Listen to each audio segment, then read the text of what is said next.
Hello everyone. Good evening, good afternoon, good morning, wherever you are joining in from. Welcome to Sascured, a podcast where we decode how the world's most secure, compliant, and connected products are being built. I am Saurabh Malgi, Growth and Partnerships Manager at Sasken Cybersecurity, and in this episode, we are diving deep into the world of embedded security and why your next generation automotive platforms cannot afford to treat security as an afterthought, right?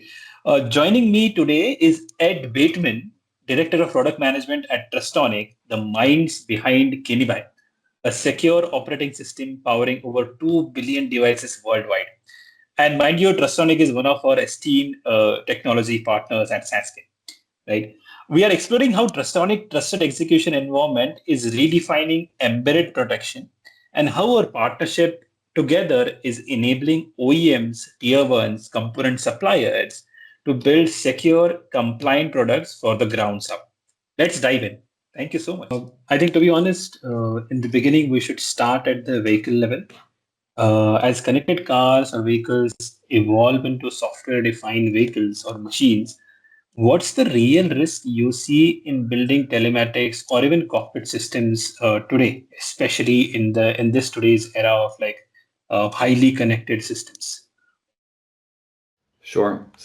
I think you're aware that the industry is making a move towards software-defined vehicles, and the risks around building automotive systems today are widespread. They're not just based on technical complexity. There's also risks around cybersecurity, future proofing, and others.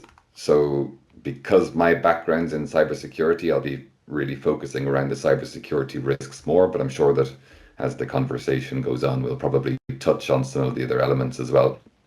So, for me, the number one cybersecurity risk for software-defined vehicles that are becoming more and more prevalent is from the increased attack surface. So the attack surface has grown exponentially due to the vast increase in the lines of code that now ship in a vehicle. ECUs like cockpits or telematics units now connecting to cloud services, to mobile apps, to other vehicles, or even roadside units. And this is opening up new pathways for remote attacks, which can lead to data breaches and ransomware being installed in the vehicle. So big risks around that.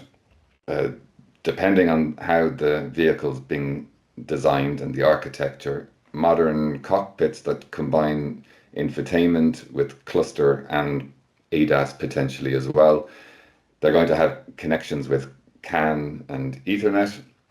It means that an attacker could, in a poorly designed system, move laterally from these systems into safety critical systems. And a notorious example of this is obviously the Jeep attack, which happened in 2015. An IVI vulnerability gave the attackers control of the braking system.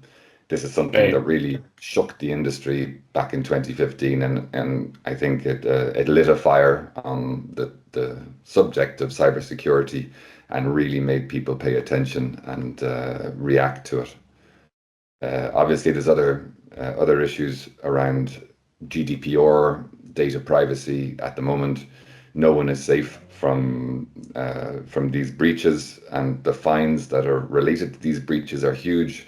Massive global companies are being affected by them and have to pay extraordinary fines for the data breaches.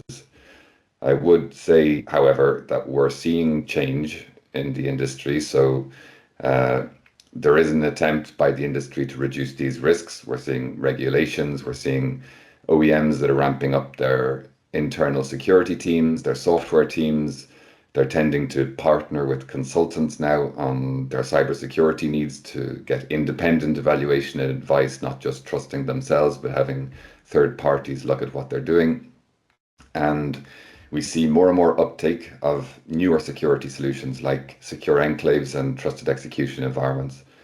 Uh, this helps bring better isolation between systems, between networks and ECUs, for example. Hmm. We do Hmm. still see some legacy solutions like HSMs being used, but what we're seeing is the number of HSMs that are being required in a vehicle is falling.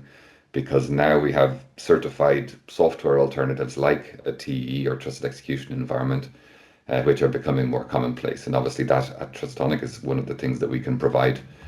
In addition to that, having a trusted supplier, so that having a company who you can trust, not just a product, is critical to reducing the risk. And by improving the support and maintenance going forward, having the guarantees which bring you towards compliance for regulations and then ultimately type approval success.